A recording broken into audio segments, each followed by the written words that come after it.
ونؤمن به ونتوكل عليه ونعوذ بالله من شرور أنفسنا ومن سيئات أعمالنا من يهده الله فلا مضل له ومن يضلل فلا هادي له ونشهد أن لا إله إلا الله وحده لا شريك له ونشهد أن سيدنا ومولانا محمدا عبده ورسوله أما بعد فأعوذ بالله من الشيطان الرجيم بسم الله الرحمن الرحيم قل من حرم زينة الله التي أخرج لعباده والطيبات من الرزق قل هي للذين آمنوا في الحياة الدنيا خالصة يوم القيامة صدق الله العظيم.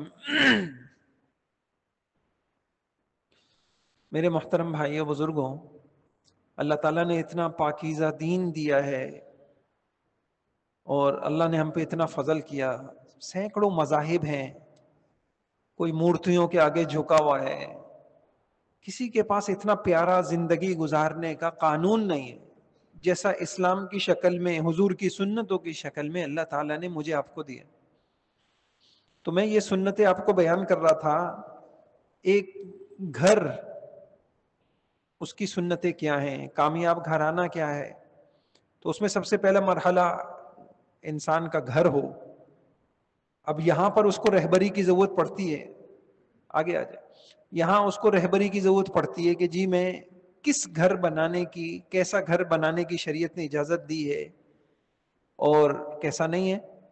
تو میں نے عرض کیا تھا آپ سے کہ گھر بنانے کے اعتبار سے شریعت آپ کو 3 معیار دیتی ہے، 3 گنجائشیں دیتی ہے. اس کے علاوہ چوتھی کی کوئی گنجائش نہیں ہے. پہلی گنجائش، پہلی چیز کیا ہے؟ ضرورت بقدر ضرورت. میں نے پچھلے جمعے عرض کر دیا تھا. دوسری جو شریعت اجازت دیتی ہے وہ ہے آسائش. ضرورت سے بڑھ کر آپ ایسا مکان بنائیں جس میں کچھ سہولت بھی ہو، سہولتیں بھی آپ کو حاصل ہوں. شریعت کہتی ہے کوئی مسئلہ نہیں ہے، یہاں بھی آپ اپنا پیسہ خرچ کریں، کوئی گناہ نہیں ہے، کوئی پکڑ نہیں ہے، آپ کر سکتے ہیں. تیسری چیز ہوتی ہے زیبائش، خوبصورتی کا خیال کرنا. اللہ اکبر، کیسا پیارا دین ہے. شریعت ہمیں یہ کہتی ہے کہ اس کی بھی گنجائش ہے، ذرا اچھا نظر آئے. اچھا ایک بات یاد رکھیے، یہ میں صرف گھر کا نہیں کہہ رہا، دنیا کے ہر خرچ میں یہ 4 چیزیں ہیں: ضرورت، آسائش، زیبائش، آگے میں بتاؤں گا نمائش. 3 درجے تک شریعت نے گنجائش رکھی. آپ لباس خرید رہے ہیں، یہی 4 درجے ہیں. ضرورت، ایسا لباس جو صرف آپ کی ضرورت کو پورا کر دے. ضرورت کیا ہے؟ سردی سے بچ جاؤں، گرمی سے بچ جاؤں اور میری ستر پوشی ہو جائے. ضرورت تو ایسے. اور دنیا کی کوئی چیز، آپ چشمہ خرید رہے ہیں، آپ گھڑی خرید رہے ہیں، آپ گاڑی خرید رہے ہیں، آپ کھانوں کے اوپر خرچ کر رہے ہیں، تو یہ 4 درجے یاد رکھیے گا. ہم کمانے کا علم سیکھتے ہیں، خرچ کرنے کا بھی علم سیکھیں. اور یہ بھی ایک علم ہے، اور ہر مسلمان کا کوئی عمل جاہلانہ نہیں ہوتا، اور ہم اپنے بچوں کو یہ سکھائیں. تو پہلا درجہ کیا ہو گیا؟ ضرورت. دوسرا درجہ کیا ہو گیا؟ آسائش. اور تیسرا درجہ ہو گیا زیبائش، خوبصورتی. اس کی بھی ممانعت نہیں ہے. خوارج اگر کوئی آپ کسی بزرگ پہ، آپ نے دیکھا بعض اوقات یار یہ کیسے بزرگ ہیں، اتنے خوبصورت لباس پہن رہے ہیں. اگر آپ کو یہ اعتراض پیدا ہو رہا ہے تو آپ کے پاس دین کی سمجھ نہیں ہے، آپ دین کے فہم سے خالی ہیں. یار یہ کیسے بزرگ ہو گئے، اتنی بڑی بڑی گاڑیوں میں گھوم رہے ہیں. جس چیز کی اس بزرگ سے اللہ پوچھ گچھ نہیں کر رہے تو آپ کون ہوتے ہیں، میں کون ہوتا ہوں؟ اچھا یہی چیز، یہ والی جو سوچ ہے، اپنا تو حلال حرام کی فکر نہیں، اور دوسرا کچھ خرچ کرنے پہ آئے تو 1000 انگلیاں اٹھانے والے موجود ہوتے ہیں. یہ بیچارہ مولوی بھی ایسی پستا ہے، کچھ نہ ہو تو بھی تانا، کچھ ہو کہاں سے آ رہا ہے پیسہ. کل قیامت میں جواب دینا پڑے گا کہاں سے آ رہا ہے. بھئی غیر مولوی گاڑی خرید رہے تو کوئی نہیں کہتا یہ آپ نے گاڑی کہاں سے لے لی. کوئی کہے گا بھئی کیا مطلب لوگ گاڑیاں نہیں خریدتے. اور مولوی امام صاحب گاڑی خرید لیں, وہی امام صاحب کہاں سے آ رہا ہے یہ پیسہ, اور امام صاحب سائیکل پہ جا رہے ہوں تو تانا ان مولویوں کے پاس کچھ ہوتا نہیں. بھائیو جس کے پاس زندگی میں کرنے کے کام نہیں ہوتے, یہ بڑا عذاب اللہ دیتے ہیں, نہ کرنے کے کاموں میں لگ جاتا ہے. یہ ہر مسجد کا حال ہے. یہ اچھا اب میں آپ کو بتاؤں, آپ یہ 4 درجے ذہن میں رکھیں گے کبھی اتنی بڑی حماقت ہم سے نہیں ہوگی.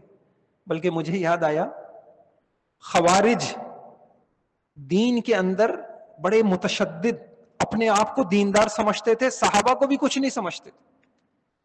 تو حضرت علی رضی اللہ عنہ کے مقابلے پہ آ گئے. حضرت علی ایک موقع پر ابن عباس رضی اللہ تعالیٰ عنہ ان سے مناظرہ کرنے کے لیے, ان کو سمجھانے کے لیے گئے. تو ابن عباس جیسا عالم, اللہ اکبر, حب کہتے سارے صحابہ کا علم جمع کرا جائے, سارے صحابہ کا علم, وہ آ کے سمٹ جاتا ہے چند لوگوں میں, ابن مسعود, ابن عباس.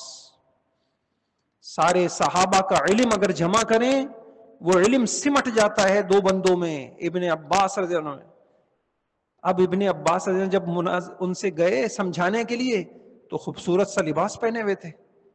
تو پہلا اعتراض انہوں نے کہا ما هذه الحلۃ یا ابن عباس, یہ ساری باتیں چھوڑو, باقی بحث بعد میں کریں گے, یہ بتائیے یہ کیا پہنا ہوا ہے. تو انہوں نے یہ آیت پڑھی جو میں نے ابھی خطبے میں پڑھی, قل من حرم زینۃ اللہ التی, جس زینت کو اللہ نے حلال کیا تم کون ہوتے ہو اس کو حرام کرنے والے. قل من حرم زینۃ اللہ, تو اللہ تعالیٰ نے ضرورت کو بھی جائز قرار دیا, اللہ نے آسائش کو بھی جائز قرار دیا, اللہ نے زینت اور زیبائش کو بھی جائز قرار دیا.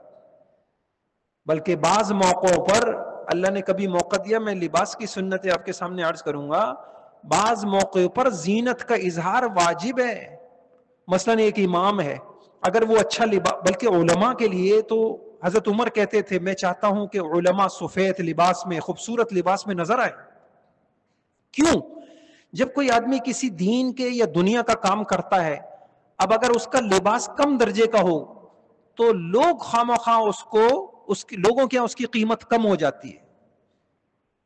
تو اگر کسی دین کے کام کی قیمت کسی کے لباس کی وجہ سے کم ہو رہی ہے تو اس موقع پر اچھا لباس پہننا, زینت والا لباس پہننا, علماء نے لکھا ہے, کتابوں میں لکھا ہے, واجب ہے.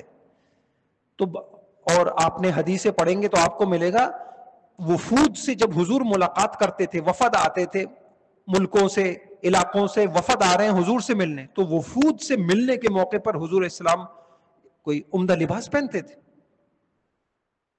ہماری شریعت یہ کوئی کھیل نہیں ہے, یہ آسمانی قانون ہے, یہ آسمان سے, اس کے اندر اللہ کی قسم افراط تفریط نہیں ہے. دنیا میں کوئی, میں آج کل ایک کام کر رہا ہوں, محاسن اسلام, اسلام کے تعلیمات میں حسن کتنا ہے, انشاءاللہ کبھی آپ کے سامنے عرض کروں گا. اللہ اکبر, کاش کہ ہم موت سے پہلے اپنے اسلام کی قدر کریں, ہم اپنے اسلام, اپنے مسلمان ہونے پہ قدر کریں. یہ انگریز کا بنایا ہوا قانون نہیں ہے, یہ وہ جو جن کی زبانیں اور جن کے پیٹوں کے اندر شراب ہے, جن کے جسم میں زنا کا گناہ رچا ہوا ہے, ان کی عقلوں سے نکلے ہوئے کوئی قانون نہیں ہے. یہ احکم الحاکمین کا قانون ہے. اس میں حدود ہیں, اس میں بارڈر ہیں, اس میں گنجائشیں ہیں, اس میں درجے ہیں. کاش کہ ہم سمجھتے. تو میں آپ کو کہہ رہا ہوں, یہ آج اتنی بڑی بات بتا رہا ہوں, دنیا میں جب آپ پیسہ خرچ کریں, جس چیز پہ خرچ کریں, 4 درجے یاد رکھیے گا. ضرورت, آسائش, زیبائش. ضرورت یہ سب سے اعلیٰ درجہ ہے. کوئی اتنا بڑا, اللہ تعالیٰ کسی کو اتنا بڑا ولی بنا دے, اس کے دل سے دنیا نکل جائے, دنیا کی محبت نکل جائے, اور اس کے دل میں سونا اور پتھر برابر ہو جائے, وہ کہے کہ 4 دن کی زندگی ہے, میں کہاں مشغول ہوں گا اس زیب و زینت میں. بس میں, جیسے ایسے بزرگ بھی گزرے ہیں, روٹی نہیں چبا رہے, کہ جتنی دیر میں روٹی چباتا ہوں اتنی دیر میں تو بہت سارا اللہ کا ذکر ہو سکتا ہے. وہ ستو پھانک لیتے, ستو منہ میں رکھا, پانی پیا, بس ہو گیا, پیٹ بھر گیا, کافی ہے. اللہ اللہ اللہ اللہ. یہ تو نصیب والوں کی بات ہے جو دنیا میں جتنا کم مشغول ہوتے ہیں آخرت میں زیادہ مشغول ہوتے ہیں. محدود آسان سی بات ہے, محدود لا محدود, محدود لا محدود. خدا کی قسم جو علم آپ کو محدود اور لا محدود کا فرق واضح نہ کر سکے, معذرت کے ساتھ وہ علم نہیں, جہالت. اور اگر ناراض نہ ہو آپ, ایک یونیورسٹی والے آئے مجھ سے کہ جی آپ سے انٹرویو کرنا ہے, یہ مدارس کیا ہوتے ہیں, ان کے مقاصد کیا ہوتے ہیں. تو میں نے کہا میں آپ کو مدرسوں کا مقصد بھی بتاؤں گا, آپ کی تعلیم کا بھی مقصد بتاؤں گا. پھر میں نے ان سے میں نے ایک بات عرض کی, آپ کی دنیا کے ہر تعلیمی نظام پر اللہ نے 3 اعتراض کیے ہیں, میں نے نہیں, کسی مولوی نے نہیں, قرآن میں. وہ پہلا اعتراض کیا ہے, یعلمون ظاہرا من الحیات الدنیا وہم عن الآخرۃ ہم غافلون. تمہارے نظام تعلیم میں آخرت کہاں ہے؟ اے میڈیکل والوں, اپنے نظام تعلیم میں آخرت کہاں ہے؟ جس نظام تعلیم میں آخرت نہیں ہے, گویا کہ وہ نظام تعلیم آپ کی قطرے اور محدود زندگی کی رہبری کر رہا ہے, اور لامحدود زندگی کی کوئی رہبری نہیں ہے. تو یہ ہتھوڑا ہے اس نظام تعلیم کے بوکس ہونے پر اور بیکار ہونے پر, اتنا بڑا ہتھوڑا ہے. ہم ضرورت سے منع نہیں کر رہے, میڈیکل کی ضرورت ہے, ایگریکلچر کے اور جو ہے انجینئرنگ یونیورسٹیاں, یہ سب ہماری ضرورت ہے, یہ مقصد نہیں ہے. تو اور یہ ضرورت کب کی ہے؟ محدود زندگی کی ضرورت ہے. یہ جسم بیمار نہ ہو یا بیماری آ جائے تو ہمارے پاس اس کا علاج ہو.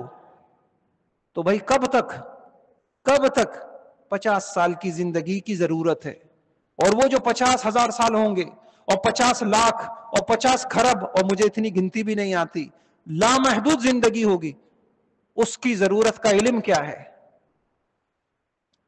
تو جس نظام تعلیم میں لامحدود کی کوئی وضاحت نہ ہو, کوئی رہبری نہ ہو, کوئی بات نہ ہو, اس کے اوپر آپ کے پاس کوئی قانون نہ ہو, وہ والی ضرورتیں سمجھانے کے لیے آپ کے پاس کچھ نہ ہو, وہ نظام ناقص ہے.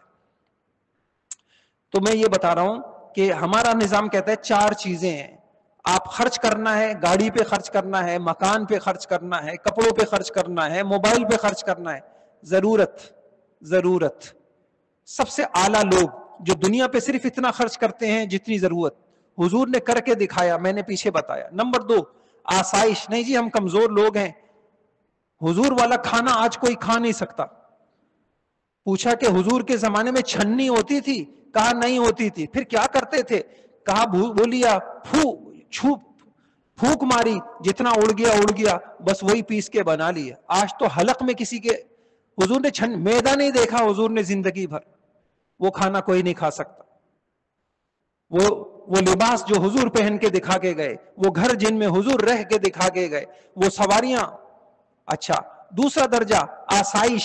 ہم کمزور ہیں, آسائش شریعت کہتی ہے کوئی مسئلہ نہیں, گنجائش ہے آپ کے لیے. نہیں ہم تھوڑا سا زیبائش بھی چاہتے ہیں, تھوڑی سی زینت بھی چاہتے ہیں, خوبصورت. اللہ کہتے ہیں کوئی مسئلہ نہیں, زینت کی بھی ضرورت. آپ گھر کو تھوڑا خوبصورت بنانا چاہتے ہیں, بنا لے, گنجائش ہے. اور ایک قرآن کی ایک اور آیت سے یہ پتہ چلتا ہے کہ قوم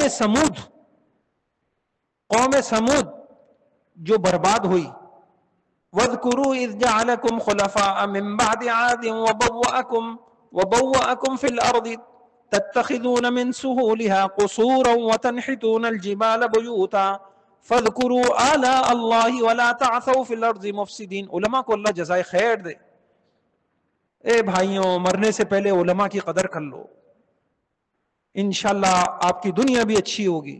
علماء نے اس آیت سے عجیب بات کی. اللہ پاک اس آیت میں یہ کہہ رہے, اے قوم سمود, تم بڑے بڑے محل بناتے ہو اور پہاڑوں کو تراشتے ہو, فَاذْكُرُوا آلَاءَ اللَّهِ, اللہ کی نعمت کا شکر کرو. تو علماء نے لکھا معلوم ہوا محل بنانا بھی یہ ایک نعمت میں آ جاتا ہے, ورنہ اللہ کیوں کہتے؟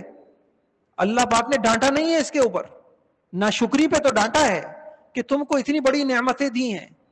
تو محل بنانے کی اس آیت سے, قرطبی ہماری تفسیر ہے, قرطبی ہے, معارف القرآن ہے, ماجدی ہے, اس میں لکھا ہے اس آیت سے معلوم ہوا کہ بڑے بڑے محلات, عالی شان محلات کی تعمیر بھی اللہ کی نعمت ہے.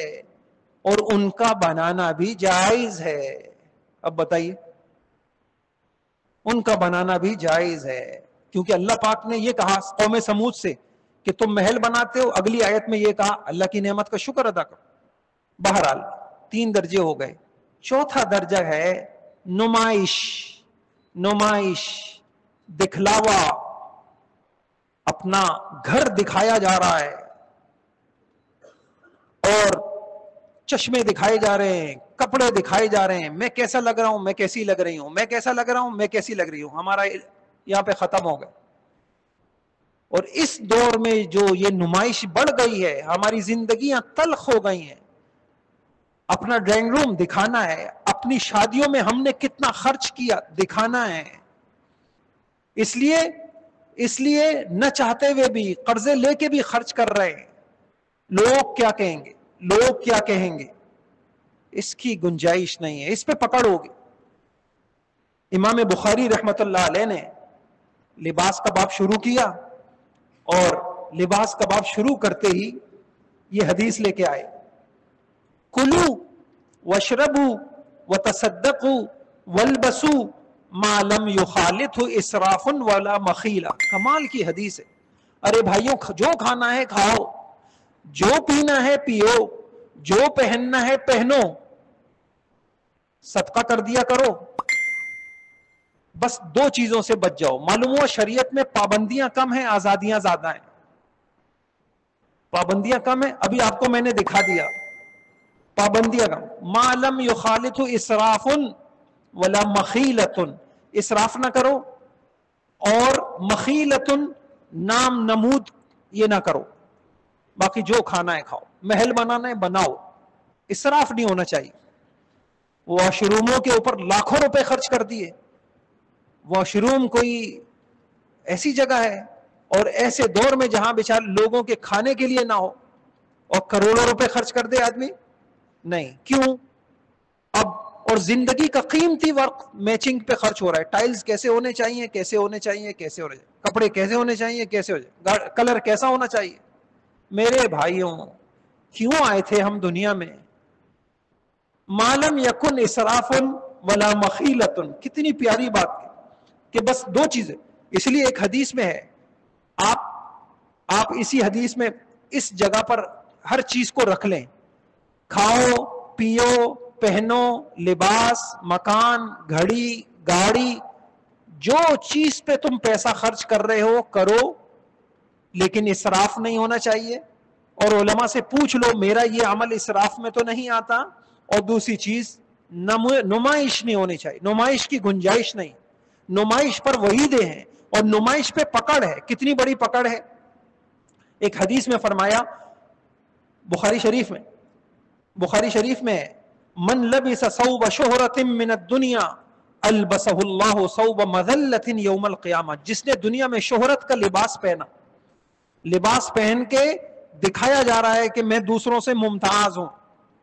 ہمارے ایک بزرگ کہتے ہیں نا, عورتوں کے 2 ہی مسئلے ہیں. ایک مسئلہ یہ ہے کہ کپڑے نہیں ہیں, بھئی تم تقریب میں کیوں نہیں جا رہی, میرے پاس کوئی نئے کپڑے نہیں. اور دوسرا مسئلہ یہ ہے کہ الماری میں جگہ نہیں ہے. ایک بزرگ کہتے ہیں کہ ہمارے عورتوں کے 2 مسئلے, یا تو رونا روئیں گی کپڑے نہیں ہیں, اور اسی کے ساتھ یہ رونا روتے ہیں کہ الماری میں جگہ ہی نہیں ہے, رکھوں گا. نمائش بڑھ گئی ہے ہمارے دور میں. اور میرے بھائیوں, ہم عجیب دور سے گزر رہے ہیں. ہمارے مسئلے آج آسان ہو جائیں, ہم نمائش چھوڑ دیں. بھائی میری حیثیت اتنی ہے, میرے رب کی تقسیم ہے, یہ دنیا ہے, یہ گزارے کی جگہ ہے, یہ گزارے کی جگہ ہے, یہ سفر ہے. تو کیا فرمایا, جس نے شہرت کا لباس پہنا اللہ تعالیٰ اسے قیامت میں ذلت کا لباس پہنائیں گے. اب مجھے بتائیے, کون سمجھائے گا ہمارے بچوں کو یہ باتیں؟ اتنی بڑھ گئی ہے نوجوانوں میں, یہ نمائش اتنی بڑھ گئی ہے, اللہ کی قسم. یہ ان بچوں کی اور کوئی ٹینشن نہیں ہے, ان کو ٹینشن ہے ان کے پاس نمائش کے لیے چیزیں نہیں ہیں. گاڑی ہو تو دکھائیں تو صحیح, کچھ بیٹھ کے پتہ تو چلے دوستوں کے اندر کہ امیر باپ کا بیٹا ہوں. آئے ہائے, امیر باپ کا بیٹا ہوں, کسی غریب کی اولاد نہیں ہوں. تقریب میں پتہ تو چلے کہ کہاں بیٹھ کے آ رہا ہوں. میرے بھائیوں, جس معاشرے میں کردار کا پلڑا ہلکا ہو جائے اور ظاہری ٹیپ ٹاپ کا پردہ بھاری ہو جائے، وہ معاشرہ بدترین زوال کا شکار ہو گیا۔ جس معاشرے میں کردار، سچائی، امانت، تقوی، طہارت، آپ کا اللہ سے تعلق، آپ کا علم نبوت سے تعلق، اس کی کوئی قیمت نہیں ہے۔ آپ ماں باپ کے کتنے فرما بردار ہیں، اس کی کوئی قیمت نہیں ہے۔ آپ کے اندر سچائی کتنی ہے، آپ کے اخلاق کتنے اعلیٰ ہیں، اس کی کوئی قیمت نہیں ہے۔ آپ کس گاڑی میں بیٹھ کے گھومتے ہیں، اس لیے نہیں دیکھ رہے آئے دن جو واقعات ہوتے ہیں، کوئی میم جو ہے محترمہ گاڑی لے کے نکلی اور اسکوٹر والے کو اڑا دیا اور فلاں کو اڑا دیا۔ آئے دن آپ واٹس ایپ پہ دیکھتے ہوتے ہیں گاڑی میں بیٹھنے والا پولیس والے سے کیسے تکبر میں بات کر رہا ہے۔ یہ ہمارے نواب اور یہ ہمارے بچے جن کے پاس چار پیسے، ان کا تکبر، ان کی بڑائی، ان کی نمائش کہاں پہنچی ہوئی ہے، اللہ کی پناہ۔ کیسے کیسے قتل ہو جاتے ہیں، کیوں؟ کون قصوروار ہے؟ آپ کے پاس پیسہ تو آیا، آپ نے یہ چار چیزیں اپنی اولادوں کو نہ سکھائیں کہ بیٹا اول تو ضرورت کی جگہ ہے، خواہش کی جگہ نہیں ہے، بیٹا گنجائش اللہ نے دی ہے۔ اللہ، اچھا عجیب بات بتاؤں، ایک اللہ والے رائیونڈ میں بہت بڑے عالم بیان کر رہے تھے، میں حیران ہوا ان کی اس بات سے۔ فرمایا نبی جو آتے ہیں وہ کیوں آتے ہیں؟ اللہ تعالیٰ نے دنیا میں نبی کو بھیجتے ہیں، اللہ نے ہمیں دنیا میں کیوں بھیجا ہے؟ دنیا میں بھیجا ہے حقوق کی ادائیگی کے لیے۔ دنیا ذمہ داریوں کی جگہ ہے، دنیا عمل کی جگہ ہے، حساب کی جگہ نہیں ہے۔ تو دنیا عمل کی جگہ ہے، حقوق ادا کرنے کی، اللہ کا بھی حق ادا کریں، بندوں کا بھی حق ادا کریں، اور دنیا ضرورت ذمہ داریاں پوری کرنے کی جگہ ہے۔ لوگ ان چیزوں کو بھول جاتے ہیں، لوگ نعمتوں میں مشغول ہو جاتے ہیں۔ اس لیے نعمت کا خاصہ غفلت ہے، جتنا پیسہ آئے گا اتنا آخرت سے غفلت آئے گی۔ نعمت کا خاصہ غفلت ہے، یہ پیسہ بھلا دیتا ہے آخرت کو، یہ مال و دولت کی مشغولی بھلا دیتی ہے آخرت کو۔ تو لوگ ہونا کیا چاہیے تھا؟ ہونا یہ چاہیے تھا کہ منع نہیں ہے، آپ کاروبار کرو جتنا کر سکتے ہو، لیکن اس کاروبار سے آپ اس کاروبار کو، اس پیسے کو آپ مقصد کے اندر معاون بناؤ۔ کتنی بڑی بات کہی ان اللہ والوں نے۔ پیسہ اللہ نے کیوں دیا؟ کہ مقصد کیا ہے؟ دین کی اشاعت، دین کی حفاظت۔ ابھی میں حیران ہو رہا تھا، کسی نے مجھے بتایا کہ کوئی اخبار میں کالم چھپا، کیسے بے وقوف ہیں یہ تبلیغ والے، اتنے بڑے بڑے اجتماع کر رہے ہیں، کوئی کمپیوٹر کورس سکھا دیتے۔ میرے بھائیوں، جب عقل ماری جاتی ہے نا، کمپیوٹر جنہوں نے سکھایا کمپیوٹر کورس، تو کیا ہو گیا؟ آپ کے ادارے جہالت سے بھر گئے، بددیانتی سے بھر گئے، کہیں کسی کے پاس سکون نہیں ہے۔ مقصد آخرت ہے، مقصد آخرت ہے، مقصد اللہ کی رضا ہے۔ تو ہمارا مقصد کیا تھا؟ دنیا میں آئے ہیں، دین پہ عمل بھی کرتے، دین کو پھیلاتے۔ میرے پیسے سے دین پھیلتا۔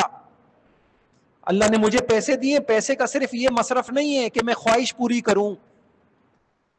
ہم اب دنیا میں لوگ بھول جاتے ہیں، وہ سمجھتے ہیں کہ پیسہ صرف خواہش پوری کرنے، پیسہ ہے جیب میں تو گھر اچھا ہونا چاہیے، بھائی بے شک اچھا ہونا چاہیے، لیکن آپ کے پیسے سے اللہ کا دین پھیلنا چاہیے۔ مسجدیں بن رہی ہوں، مسجدیں آباد ہو رہی ہوں، قرآن کے حافظ تیار ہو رہے ہوں، علم نبوت تیار ہو رہا ہو، لوگوں میں آپ کے پیسے میں تربیت ہو رہی ہو، تربیت پہ لگ رہا ہو، لوگوں کا تعلق اللہ سے جوڑ رہا ہو، مبارک مبارک مبارک۔ یہ ہوتا ہے بابا۔ اور کیا پیسہ؟ اور یاد رکھیے گا میرے بھائیوں، جو پیسہ اللہ کو بھلا کے آتا ہے نا، پھر کیا ہوتا ہے وہ بھی سن لیجئے۔ آپ کی لاش پڑی ہوئی ہوتی ہے، آپ کی اولاد پیسوں پہ لڑ رہی ہوتی ہے، آپ بیمار پڑے ہوئے ہوتے ہیں گھر میں، کسی کو غم نہیں ہوتا کہ باپ مر رہا ہے، غم یہ ہوتا ہے کہ یہ جائیداد نام کس کے ہوگی، یہ گاڑی کس کے نام ہوگی، یہ نہ لے جائے، وہ نہ لے جائے۔ یہ برکت نہیں، یہ بے برکت پیسہ، یہ منحوس پیسہ ہے۔ وہ پیسہ جو آپ کے گھر میں لڑائیاں لے آئے، یہ منحوس پیسہ ہے۔ اور کیوں منحوس ہو گیا؟ اس لیے کہ یہ پیسہ کماتے وقت اس رب کو بھلا دیا گیا۔ کاش کہ پیسہ کماتے وقت نمازیں نہ چھوٹتی، کاش کہ پیسہ کماتے وقت حلال حرام کی تمیز نہ چھوٹتی، کاش کہ پیسہ کماتے وقت اللہ کے غریبوں کی آہیں نہ ہوتی۔ یہ پیسہ اس طریقے سے کماتے تو ایسی اولادیں بھی دیکھیں، اللہ اکبر۔ ابھی کل میں جنازہ پڑھ کے آیا، ہمارے مدرسے میں ایک بچہ پڑھتا تھا، اس کے دادا، ساری زندگی ہم نے دیکھا، اللہ اکبر، کس عزت کے ساتھ اللہ نے اس کو رکھا۔ یہ ہادی مارکیٹ ناظم آباد میں ہم نے جنازہ پڑھا جا کے، تو اس کے جو امام صاحب ہے ان کے نانا تھے، کہنے لگے 100 سال کی عمر اور ہم نے اپنے نانا کی زندگی میں اتنی برکتیں دیکھی، اتنی برکتیں دیکھی، ہر وقت 15 پوتے اور بڑے کاروباری لوگ ہیں، 15 کے 15 حافظ، 15 کے 15 عالم، اور عالم بننے کے بعد جس کو کاروبار سے جوڑنا ہے وہ کاروبار سے جڑ گیا۔ اور کہنے لگے کہ صرف کوئی معذور ہی نہیں، دماغ 100 سال عمر کیا تھا، ہم دیکھتے تھے ہمارے مدرسے میں ان کے بچے پڑھتے تھے، فکر ہے اس بچے میں عمل کی تبدیلی کیوں نہیں آ رہی، اور ہم فکر کرتے تھے تو خوش ہوتے تھے۔